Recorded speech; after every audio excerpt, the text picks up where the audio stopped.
All right, so good afternoon, everybody. It's Phil Resch here, and we're going to talk today, one of our weekly trainings, again, talking about traditional long-term care. So in respect to the fact that last week we talked about living benefits, this is a month, if you will, on basically all things living benefits related, and why it's so important. So traditional long-term care is the vehicle that started it all in regards to taking care of your loved ones as they get older. And again, just a brief bio on myself, been doing this for over 18 years. Worked for two Fortune 100 companies, and I love what I do. I had the opportunity to help people diversify their tax incomes strategies. And ultimately, when you think about long-term investment opportunities, when you think about the situation here, one of the biggest things when it comes to long-term care is that is a killer to a portfolio. A lot of people think, well, I can self-fund it and things like that. But when it boils down to it, that can really butcher a portfolio. So we're going to talk today about traditional long-term care. When do you really need the long-term care?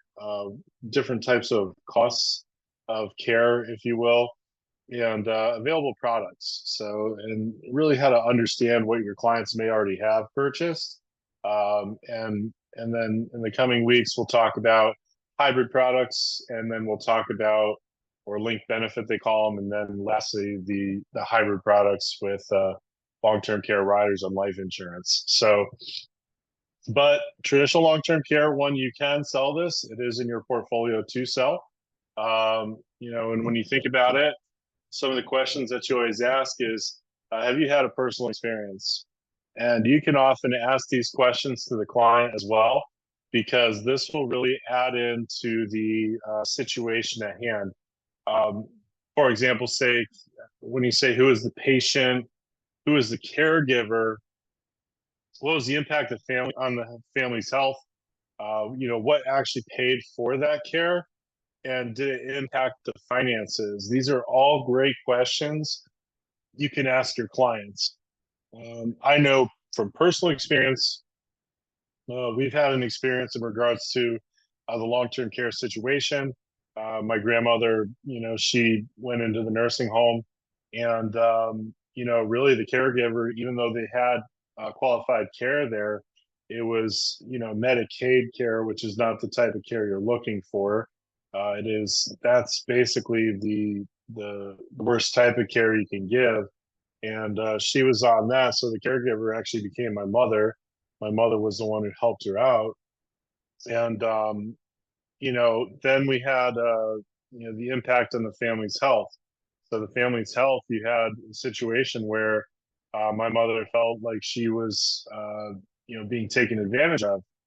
Given the situation, my grandmother asked a lot of her, and it took a lot out of my mother from that standpoint. She became um, more of an employee to my grandmother as opposed to a daughter. And it impacted the finances. My mom had to quit her job, and she had to go and become independent, and spend a lot of her time taking care of her mother. And so it really had a huge impact on everything. So yes, I think everybody will have a story like that. Once again, we talked about it last week, but chronic illness is also the same for long-term care type solutions. There's 2 out of 6 activities of daily living. So bathing, eating, dressing, toileting, transferring incontinence. All of those would dictate you needing some form of long-term care. Cognitive impairments like Alzheimer's, dementia, and Parkinson's. And, from this standpoint, you really only need something that says that after 90 days, you're going to need some form of care. So if you break both arms and both legs, it's a temporary need, but you could qualify for long-term care from that because it'll probably last more than 90 days. Who will care for you? This is always a fun question, especially when you're asking people as a targeted question. Are you planning on having to rely on a family member for that type of assistance? And the even better question is do they know this?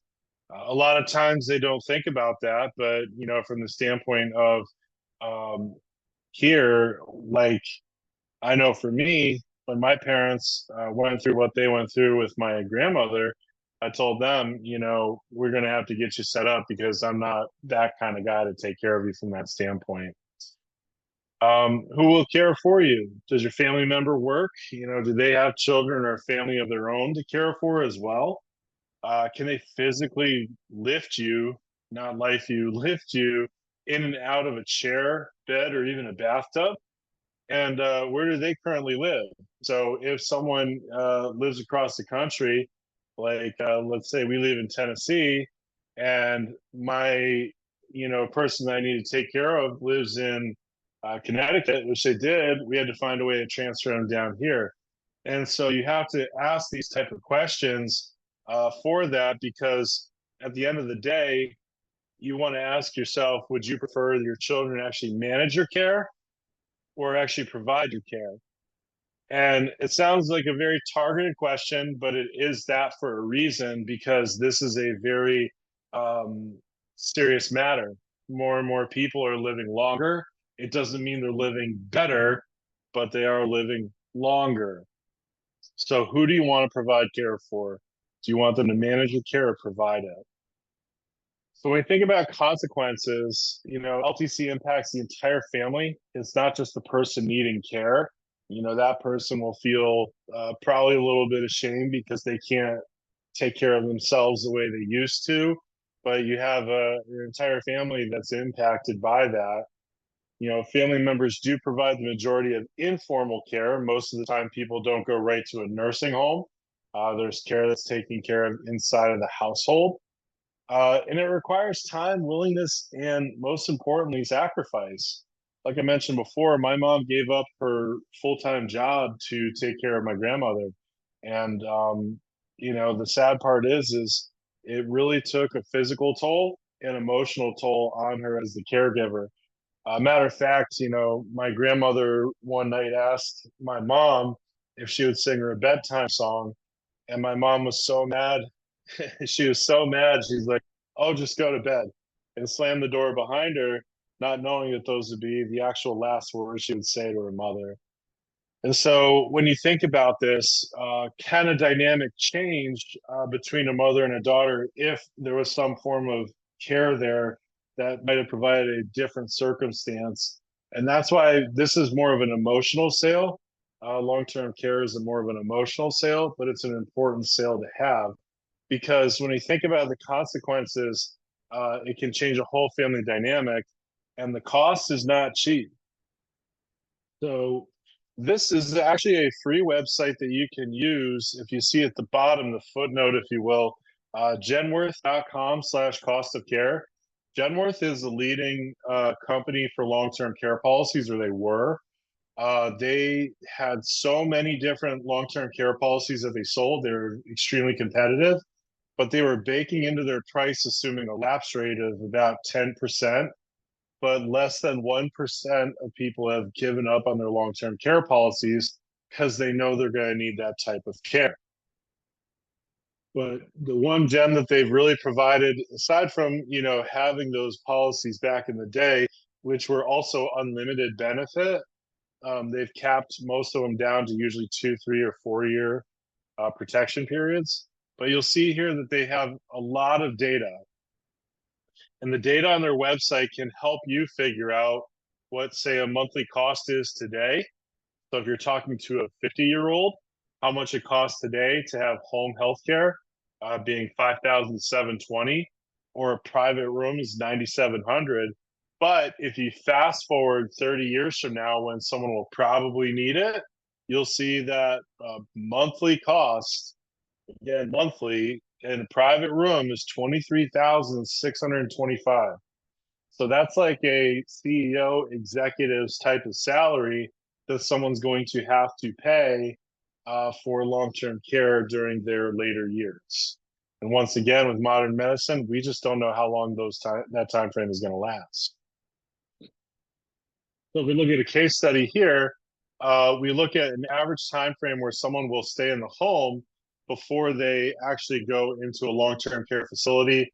usually less than 2 years. You'll see there, and the price tag's around 82,368. Assisted living facilities, 24 months, and you'll see there at the price tag once again, 103,200.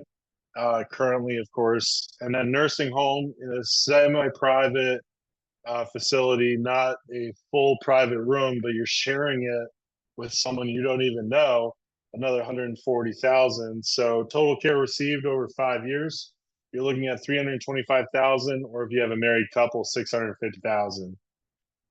Now, to be quite frank, most of the time in this situation, even though we say a married couple would be about 650,000, you typically have the wife taking care of the husband uh, in these scenarios.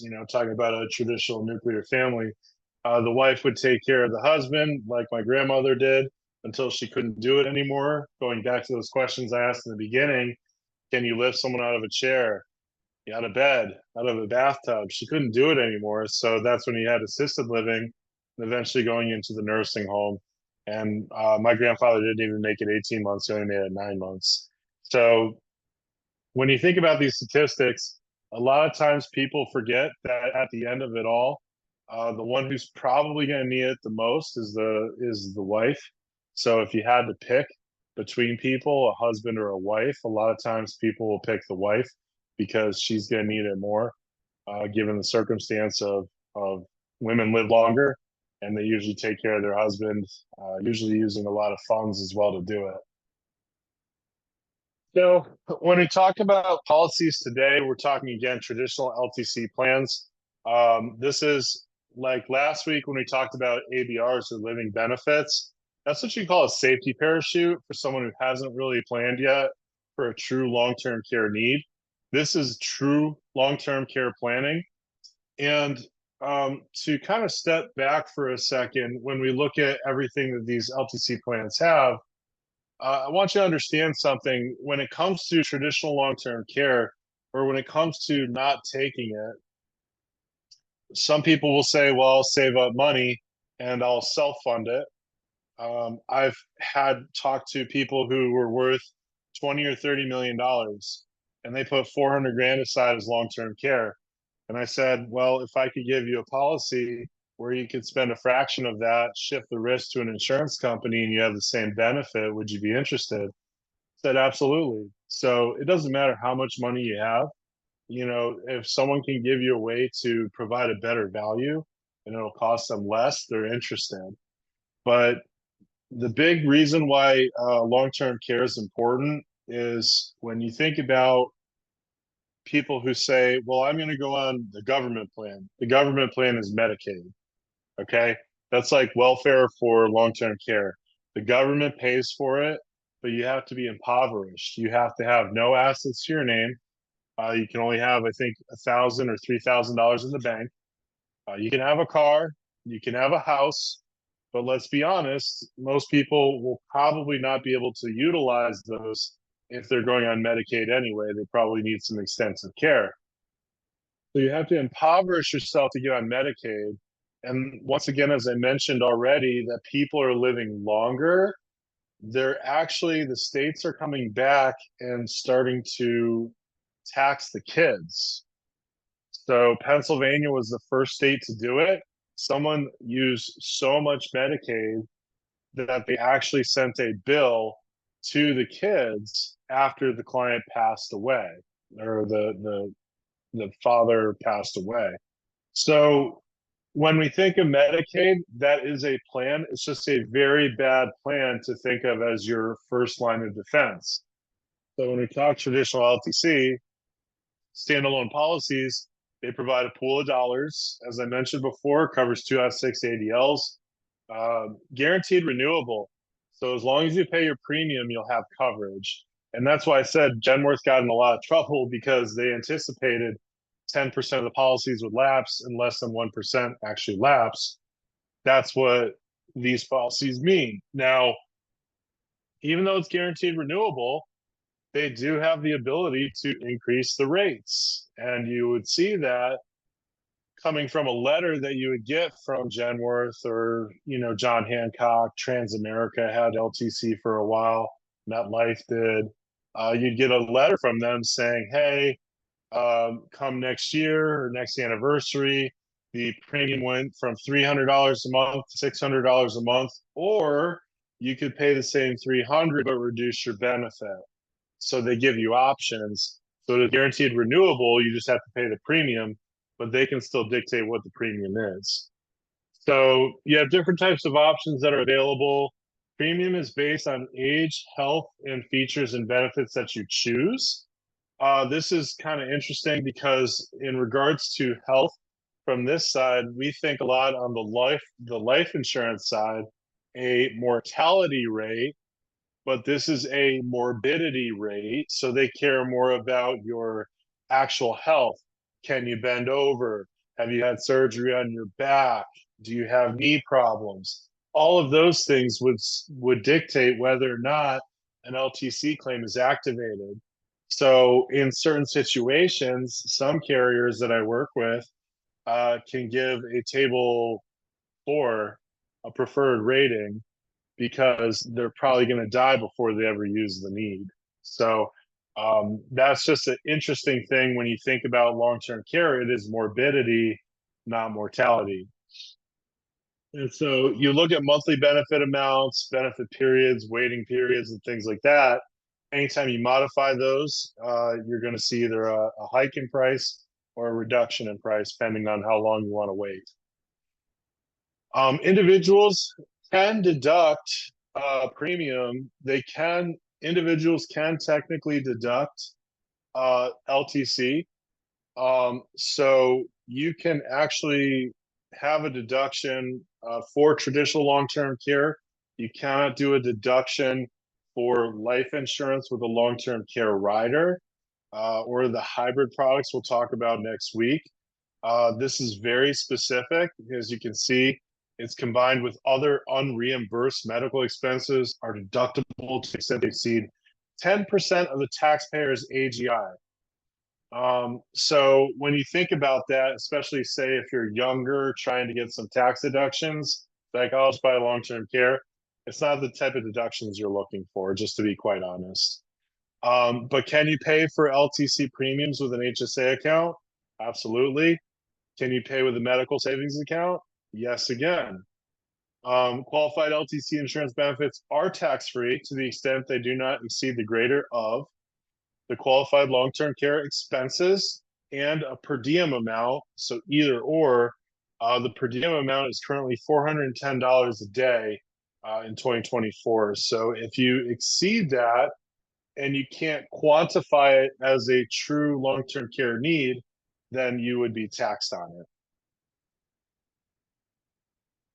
It's an example of a husband and a wife, both 60 years old, getting a 3-year benefit. We're using Mutual of Omaha as the company here because really there's not many companies left for long-term care. We got Thrivent for Lutherans and NGL as well. But Mutual of Omaha is probably the most popular one. So you'll see here the benefit pool is 36 months. That's stock. That's usually what the carriers recommend. You can do 2 years, you can do 4 years, but there's no unlimited benefit with Mutual of Omaha. You'll see here that we have $360,000 pool for each the husband and the wife. You have $10,000 per month in monthly benefit. That's the maximum monthly benefit, so it's receipt driven. So if you have $5,000 worth of care, you're not getting 10,000, you're getting 5,000. You have 100% home living, you have assisted living as well. And if you wanted cash instead, you could get $2,000 in your pocket every month, as opposed to 10 grand. The elimination period is 90 days. That's pretty standard. And why is that? Because Medicare usually gives you 100 days of skilled nursing care. So after that, you can activate your LTC policy. Now, the part there that's intriguing is right below that 90 days, it says partnership qualified. And what partnership means is we talked about Medicaid already. Medicaid is not the primary way we want to get people into long-term care because you have to impoverish yourself. You have to bring your net worth down to like $1,000. Well, if you see at the policy limit, we have 360,000, and this policy is partnership qualified. So what that means is that if I, Phil Resch, age 60, liquidate that entire pool, that 36 months, 360,000, I now have to go on Medicaid. Well, in order for me to go on Medicaid, I need to spend down all my assets. Well, because my product that I applied for initially was partnership qualified, I now have what I call a shield, a government shield against spend down of my assets. I can keep $360,000 in my bank account if I want to, and I don't have to spend it down to go on Medicaid because I tried to properly fund myself for long-term care. I just went over my benefit.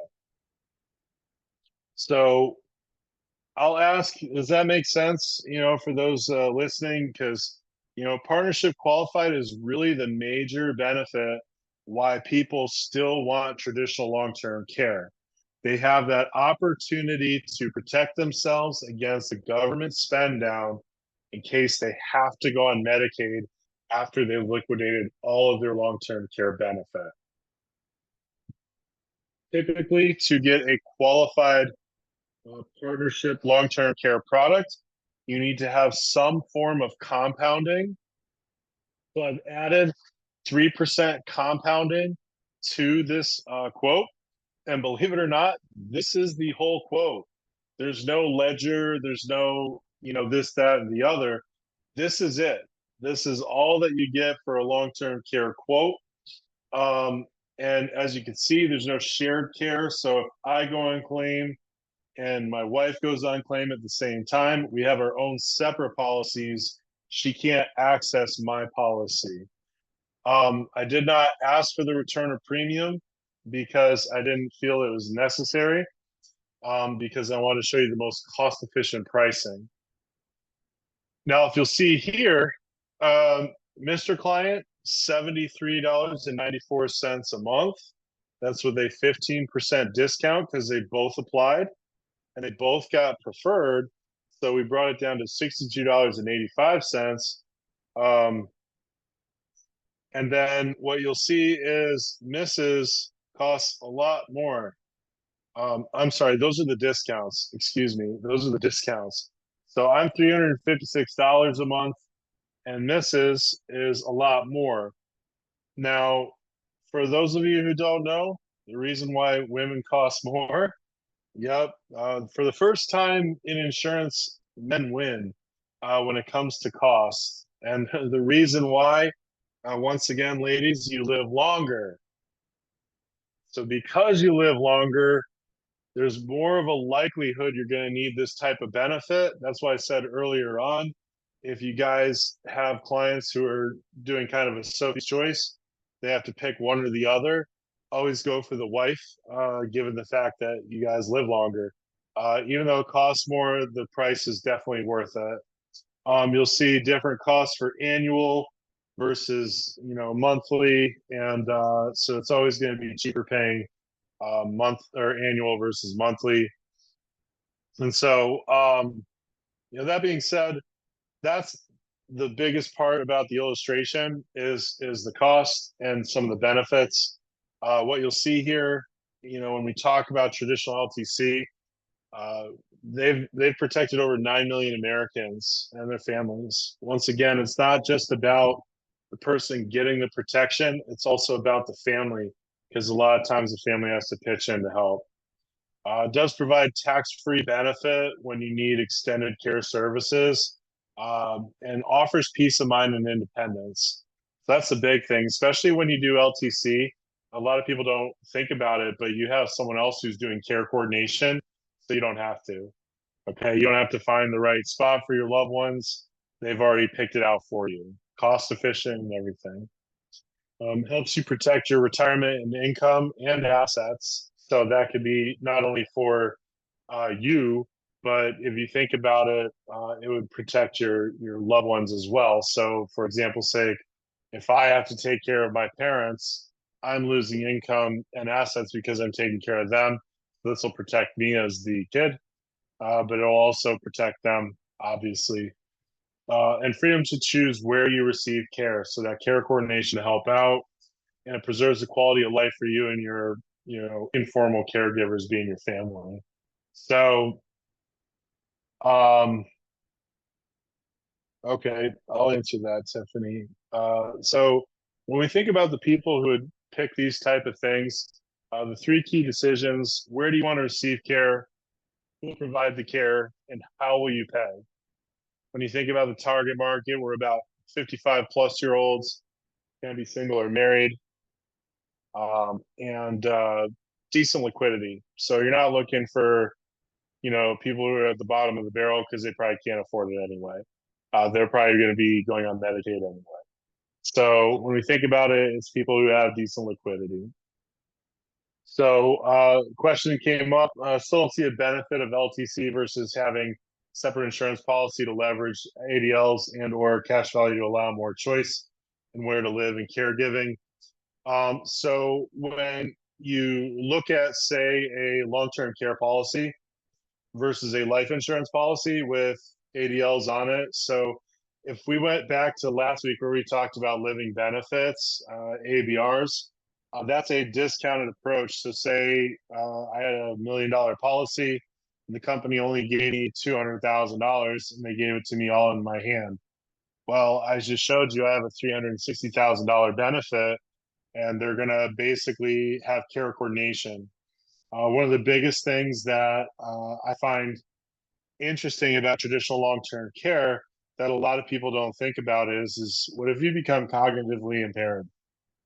What if you were a single person, didn't have, kids, you just like being single, and then all of a sudden you get Alzheimer's, Parkinson's.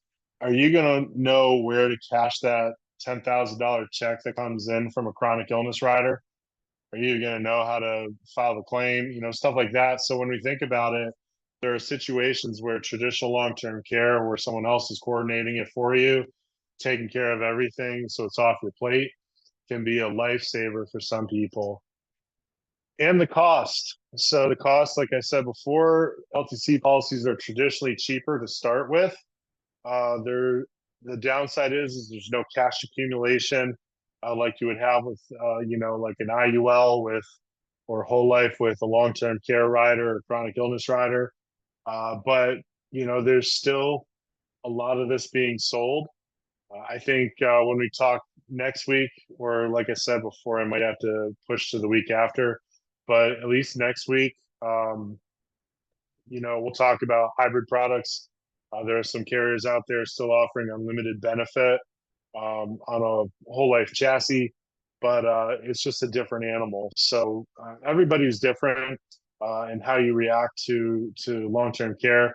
The hardest part, I think, is then when you get into the industry, depending on who you wave your flag with, they might not offer traditional long-term care, and so you're always defending, ABRs and long-term care riders over traditional long-term care because you can't sell it. And so it's not a bad thing, it's just different. And I think when you offer the option to the clients between a long-term care policy versus a life insurance policy with a long-term care rider, it could go both ways. You can see people go 50-50 on it because they want something that might just be traditional care. So the best part about it is the fact that you do have it all. You do have the ability to share this with your consumer. And I think that's the important part to remember. There's no wrong product. There's no bad product. You just want to make sure that you're proposing it without bias and kind of let the client decide. So I think that would be my 2 cents on that one.